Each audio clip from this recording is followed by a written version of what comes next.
But massive to go to Perth and get a win. There's no doubt about that. They've got a pretty good history in that venue over a long period of time. And we felt like in the couple of games we've played there this year that we've put ourselves in a good position. We obviously couldn't close it out, but the first game of any series is really important in a 3-game series, no doubt. What is it about that place? I mean, as you say, our records were pretty good in previous years and been close this year. Like, why don't we fear going there with such a big crowd, I suppose? I think everybody loves going to Perth because it's such a great basketball environment. You know, I think anyone growing up as a kid, you got to go and play at the RAC Arena and against a team that traditionally just finishes in the top 4 over a long period of time, and you get an opportunity to play in a finals game there. I think everyone's just excited. I think that's what the players dream of. It's always great to coach in that environment, and if you don't bring your best, then you're not going to be close. So we understand that. I think that's where everyone's excited. Do you think there's similarities that you do well because of the way that my state is, and that it's the same kind of noise that you're quite familiar with it? Well, I think it's actually louder at my state, to be honest. I know it's 14,000, but it's a big stadium. But you do feel it, you know, when Bryce Cotton gets on a roll, and you feel the crowd as opposition teams feel it at my state as well. I think my state with 4.5, they're right on top of you. Like, you feel like you can't move, and you know, if we can do a really good job in Perth and get it back to my state for the second game, then we'd like to think Perth will feel that as well. Big question, Marcus Lee, how's he going? Yeah, I think he got through training pretty well yesterday. Obviously, he's still got to be some treatment because it was a pretty bad. I think if you slowed it down and saw what happened, like it was pretty bad. So, but I think he'll be fine. Is it an injury that you can get right up to the last minute, or will you have to make a call a couple of hours before? No, I think he practiced pretty well yesterday. I think you guys were in there and saw, you know, at the end he was getting some treatment. Probably going to have to get some treatment for a little while because it was quite a severe injury. So, does the travel? So have you had to manage the travel as well? Obviously, sitting on a plane for a couple of hours, is that a factor? I think once you're in that plane, you're sitting for 4 hours.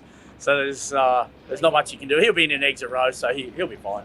Well, what's the go tomorrow night though? Will you be on limited minutes? Like, is Mag's going to be starting 5? Like, what's it look like?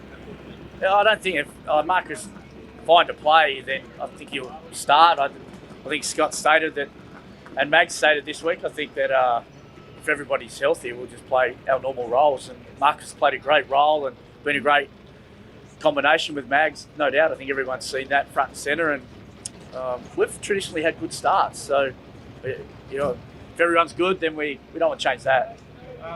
Coaches on the radio last night talking about Bryce Cotton and, you know, wanting our players to get the same respect as he does with the referees. What's your opinion on that?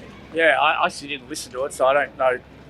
I mean, we've had conversations about Milt's play and had conversations with the referee department of how Milt can draw more fouls. And I think in the end, that's what we're interested in, is what Milt Doyle can do and how he's best, not protected, but just respected at the same level, because, you know, he's proven over a short 2-year period that he's one of the premier players in the league. And in terms of Bryce, I don't know, I think everybody's got to learn to defend him a little bit better, a little bit smarter, and he's a high volume player like Milt. And, you know, Milt's got to continually stay aggressive at the rim, and I think that's where he'll get his fouls. And if we can put Perth in that position, then Milt will get to the line a little bit more often. I see you talk to the refs a little bit during the game at times. Is it frustrating when you know Milt should be at the line more and it's not happening? Yeah, it does. Sometimes it gets a little bit frustrating, but I've had good dialogue with Scott Butler about that, and you know he's made some good pointers, and we talked to Milt about it. He's just got to continually play through that. It's part of the game, and you know, on this back part of the season, the game's got to be physical, and he's just got to stay aggressive, and you know what will be will be. In terms of last time you played him, I think Jackie's won rebounds 48-34. Is that going to be one of the dominant factors tomorrow night about winning those rebounds?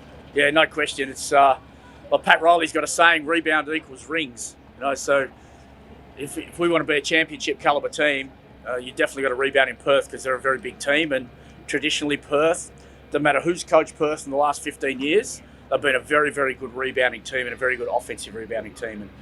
And when you have the athletes that they have, you know, we're going to make sure that we do a good job in that space. And from the offensive standpoint, we feel like we've done a really good job on the offensive glass ourselves. So we just got to make sure that we keep our end of the bargain up from that space.